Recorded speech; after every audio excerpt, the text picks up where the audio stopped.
Hello friends, आज हम psychology के टॉपिक में 9th लेसन करने जा रहे हैं। 9th लेक्चर है आज अपना। इसमें आज हम एक इम्पॉर्टेंट टॉपिक के बारे में पढ़ेंगे जो है थॉर्नडाइक्स कनेक्शनिज़म। थॉर्नडाइक ने अपने काफ़ी एक्सपेरिमेंट्स किए, काफ़ी सारी थियरीज़ दी और उनका एजुकेशन के फील्ड में बहुत ज़्यादा योगदान है। एजुकेशन के फील्ड में योगदान के साथ ही एग्ज़ाम पॉइंट ऑफ व्यू से भी ये काफ़ी इंपॉर्टेंट टॉपिक है क्योंकि इसमें बहुत सारे क्वेश्चंस पूछे जाते हैं। तो आइए देखते हैं एडवर्ड ली थॉर्नडाइक ने अपनी क्या क्या theories the education related. So let's start. इससे पहले कल हमने देखा था गेस्टाल्ट व्यू और अंश विधि, पूर्ण विधि और अंश विधि। तो पूर्ण विधि अधिक प्रभावशाली होती है और विवेकशील व्यक्तियों के लिए रुचिकर होती है, जबकि अंश विधि मंद बुद्धि बच्चों के लिए ज़्यादा फायदेमंद होती है। तो कल के टॉपिक के रिविजन के बाद आज हम स्टार्ट करेंगे थॉर्नडाइक्स कनेक्शनिज़म। थॉर्नडाइक्स कनेक्शनिज़म के और भी कई सारे नामों से जाना जाता है, जैसे trial and error method, bond psychology, connectionism, theory of stimulus response. तो ये सभी थॉर्नडाइक के कनेक्शनिज़म की अलग अलग थियरीज़ के अलग अलग नाम हैं। थॉर्नडाइक के बारे में आप याद रख सकते हैं कि थॉर्नडाइक ने बहुत सारे एक्सपेरिमेंट्स किए थे, जिसमें मोस्टली एक्सपेरिमेंट्स उन्होंने कैट के ऊपर किए थे। उन्होंने कैट को एक बंद बक्से में एक बॉक्स में बंद कर दिया था और एक लीवर था जिसको पुल करने से वो गेट खुल जाता और वो कैट या तो बाहर निकल सकती थी या उसे खाने को कुछ मिल सकता था, कोई रिवॉर्ड मिलता था। तो उन्होंने कैट के ऊपर ट्राई करके ट्रायल एंड एरर मेथड की खोज की। उन्होंने देखा कि कई बार ट्राई करने से कैट सीख जाती है कि किस तरीके से दरवाज़ा खोलना है और खाना खाना है या बाहर निकलना है। इसके अलावा थॉर्नडाइक के अलावा भी कई लोगों ने ट्रायल एंड एरर एक्सपेरिमेंट्स किए हैं, जिनमें मैकडूगल का नाम आता है। मैकडूगल ने रैट के ऊपर एक्सपेरिमेंट किए थे। उन्होंने एक रैट को एक ऐसे बॉक्स में रखा जिसमें छुपा हुआ दरवाज़ा था। तो काफ़ी सारे अटेम्प्ट्स करने के बाद रैट वो दरवाज़ा ढूंढ लेते हैं और फिर जब दोबारा उन्हें उस बॉक्स में डाला जाता है तो सीधा वो उसी रास्ते की तरफ बढ़ते हैं जो वहाँ से वो बाहर निकल सकें। इसी तरह मॉर्गन ने डॉग के ऊपर एक्सपेरिमेंट किए थे। उन्होंने डॉग को आयरन केज में रखा था जिसके अंदर एक छुपा हुआ दरवाज़ा था। तो किसी एक पर्टिकुलर एरिया में पैर रखने से एक लीवर दबता था और गेट ओपन हो जाता। तो धीरे धीरे डॉग्स ने सीख लिया कि वो पोजीशन कहाँ है, कहाँ से वो गेट को खोल सकते हैं। तो ये मेथड दिखाते हैं कि हम किसी भी चीज़ को ट्रायल एंड एरर मेथड से सीख सकते हैं। पहले कोशिश करते हैं, फेल होते हैं, और अगर हम लगातार कोशिश करते रहें, गलतियां करते रहें, तो आखिर में हम सक्सेसफुल मेथड पे पहुंच जाते हैं। और सक्सेसफुल मेथड पे पहुंचने के बाद हम उसी सक्सेस वाले पार्ट को रिपीट करते हैं। अब हम देखेंगे थॉर्नडाइक्स लॉज ऑफ लर्निंग, जिन्हें दो पार्ट्स में डिवाइड किया गया है, main laws and secondary laws. Thorndike's के 3 मेन लॉज हैं, जैसा कि आप इस डायग्राम में देख सकते हैं, टेबल में देख सकते हैं। मेन लॉज हैं law of readiness, law of effect and law of exercise. इनके नाम से आप काफ़ी समझ सकते हो कि ये लॉ क्या कहते हैं। सबसे पहला लॉ है लॉ ऑफ रेडीनेस का, यानी अगर आप सीखना चाहते हो तो आपको उसके लिए पहले तैयार होना पड़ेगा। इसे हम लॉ ऑफ मोटिवेशन भी कह सकते हैं या लॉ ऑफ मेंटल टेस्ट भी कह सकते हैं। इसका एग्जाम्पल कह सकते हैं कि आप घोड़े को पानी तक ले जा सकते हो लेकिन उसे पानी नहीं पिला सकते, पानी पीने के लिए उसे मजबूर नहीं कर सकते जब तक कि घोड़ा खुद तैयार ना हो पानी पीने के लिए। वही सिचुएशन थॉर्नडाइक के फर्स्ट लॉ में प्रेजेंट होती है, रिफ्लेक्ट होती है, लॉ ऑफ रेडीनेस का, कि सबसे पहले लर्नर को रेडी होना पड़ेगा लर्न करने के लिए। जब लर्नर किसी काम को करने के लिए रेडी है तभी वो काम में सक्सेसफुल हो सकता है। तो फर्स्ट लॉ है लॉ ऑफ रेडीनेस या लॉ ऑफ मोटिवेशन, यानी you can lead a horse to water but you can't make him drink. तो पहले अपने घोड़ों को तैयार कीजिए कि वो पढ़ने के लिए तैयार रहें। लॉ ऑफ रेडीनेस थॉर्नडाइक का फर्स्ट लॉ है। अब हम देखते हैं सेकेंड लॉ, जो है law of effect. Law of effect कहता है नथिंग सक्सीड्स लाइक सक्सेस, यानी जितनी कामयाबी आपको कामयाबी से मिलती है, जितनी खुशी आपको कामयाबी से मिलती है, कामयाब होने के बाद आप जितनी मेहनत कर सकते हो उतनी आप और किसी तरीके से नहीं कर सकते। इसे law of pleasure and pain भी कहते हैं, law of satisfaction and annoyance भी कहते हैं। यानी कि जब आप कोई काम करते हो, जैसे एग्जांपल लीजिए आप मैथ्स का कोई सम कर रहे हो, मैथ्स का सम करते करते आपका फर्स्ट पार्ट सॉल्व हो जाता है, आप बहुत खुश होते हैं, आप सेकंड पार्ट सॉल्व करते हो भी खुश हो जाता है, आप और मेहनत से थर्ड पार्ट करते हो। तो ये लॉ ऑफ प्लेजर है, लॉ ऑफ सेटिस्फेक्शन है कि आपको कामयाबी मिल रही है और आप उस और आगे मेहनत कर रहे हो। इसके ऑपोजिट अगर आप कोई मैथ्स का सम करने बैठते हो और उसको करते ही आपका रॉन्ग हो जाता है, आपको आंसर नहीं मिलता, तो आप फ्रस्ट्रेट होकर उसको छोड़ देते हो। या फिर आप कहीं जाने की कोशिश कर रहे हो और वहाँ जाते ही आपको चोट लग रही है तो आप उस काम को करना छोड़ देते हो। तो ये लॉ ऑफ इफेक्ट है, जिसे हम law of pleasure and pain या law of satisfaction and annoyance भी कह सकते हैं।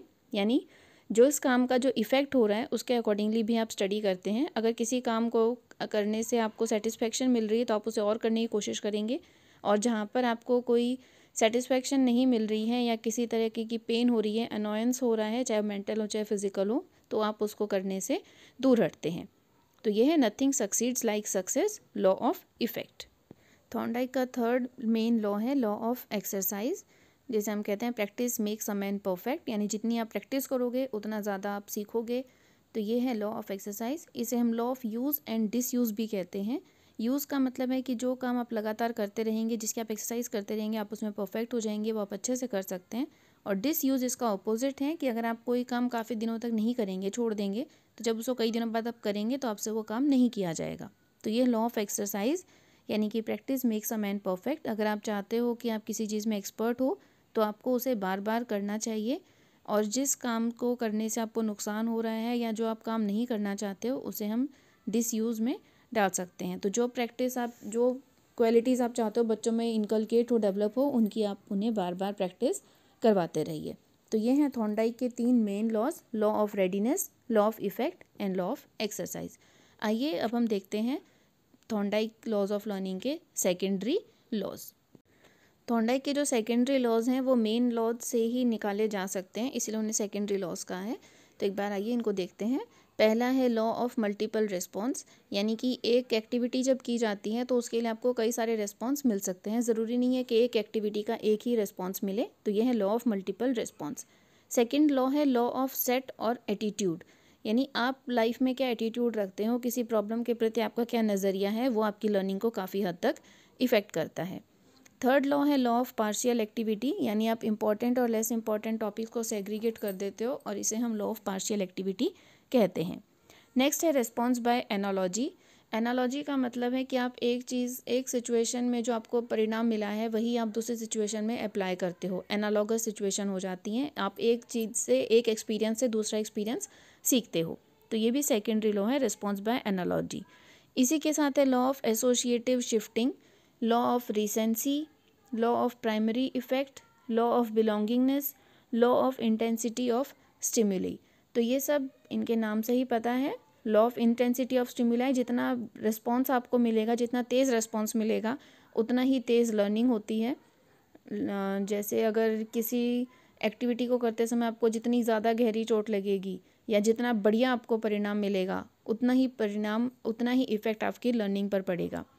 लॉ ऑफ प्राइमरी इफेक्ट या लॉ ऑफ रीसेंसी अगर हम देखें तो लॉ ऑफ रीसेंसी का मतलब है कि जो मोस्ट रीसेंट आपका एक्सपीरियंस होता है उसको आप ध्यान में रखते हैं और पुरानी बातों को थोड़ा थोड़ा भूल जाते हैं, जो law of use and disuse से मिलता जुलता है। लर्निंग इज़ इंक्रीमेंटल, यानी एक लर्निंग के बाद दूसरी लर्निंग होती रहती है। Learning occurs automatically, all animals learn the same way. Law of effect, Thorndike law of exercise means law of use and disuse, law of recency, law of multiple response. ये सभी ऐसे responses हैं, laws हैं जो हमने study किए हैं। आप चाहें तो वीडियो को पॉज करके इनको स्टडी कर सकते हैं और नोट्स इनके बना सकते हैं। नेक्स्ट लॉज हैं response by analogy and identical elements transfer of theory. Transfer of theory मतलब जो आपने एक सिचुएशन में पढ़ा है उसको आप दूसरे सिचुएशन में यूज़ कर रहे हैं, जो एनालॉजी से मिलता जुलता है, जिसे हम ट्रांसफ़र ऑफ लर्निंग भी कहते हैं। नेक्स्ट है associative shifting. It is possible to shift any response from occurring with one stimuli to occurring with another stimulus. यानी कि एक रेस्पॉन्स जो आपको मिला है उसी रेस्पॉन्स को आप दूसरी सिचुएशन से भी कर सकते हैं। यानी एक पुल्लई दबाने से अगर आप बच्चे को या किसी एनिमल को कुछ रिवॉर्ड दे रहे हो तो वही रिवॉर्ड आप दूसरे सिचुएशन से या उस प्रॉब्लम के दूसरे सॉल्यूशन को ढूंढने पर भी दे सकते हैं। इसे हम एसोसिएटिव शिफ्टिंग कहते हैं। यानी ए सिचुएशन में जो रेस्पॉन्स हुआ था वो फिर ए बी में हुआ और फिर उसको हमने फाइनली बी में शिफ्ट कर दिया, ए से बी पर वो ट्रांसफ़र हो गई आपकी लर्निंग। तो ये सभी थॉर्नडाइक के लॉज ऑफ लर्निंग है। मैं आपको बार बार कह रही हूँ इन्हें दोबारा स्टडी कीजिए अच्छे से, क्योंकि ये एग्ज़ाम पॉइंट ऑफ व्यू से काफ़ी इंपॉर्टेंट है। जैसे हर सिचुएशन में होता है, कुछ ना कुछ लिमिटेशंस होती हैं। ट्रायल एंड एरर थ्योरी की भी लिमिटेशन है कि इसमें ट्रांसफ़र ऑफ लर्निंग बहुत कम होता है। ये मैकेनिकल प्रोसेस है, मेंटल प्रोसेस नहीं है। इसमें दिमाग का यूज़ कम होता है और एक्टिविटीज़ का ज़्यादा होता है। और ये हर टाइप की लर्निंग के लिए यूज़फुल नहीं है, क्योंकि इसमें इंसाइट का लैक होता है, यानी इंटेलिजेंस की इसमें कोई इम्पोर्टेंस नहीं, बहुत कम इम्पोर्टेंस है। आप ट्राई करते रहोगे, कहीं ना कहीं तुक्का लग जाएगा और तुक्का लगने से आप उस चीज़ को सॉल्यूशन तक पहुंच जाओगे। इसमें सिर्फ ट्रायल एंड एरर या मेहनत के ऊपर जोर दिया गया है, इंटेलिजेंस के ऊपर जोर नहीं दिया गया है। तो जो इसकी लिमिटेशंस हैं, कमियां हैं, इनको दूर करने के लिए और थियरीज़ हैं जो हम नेक्स्ट वीडियो में देखेंगे।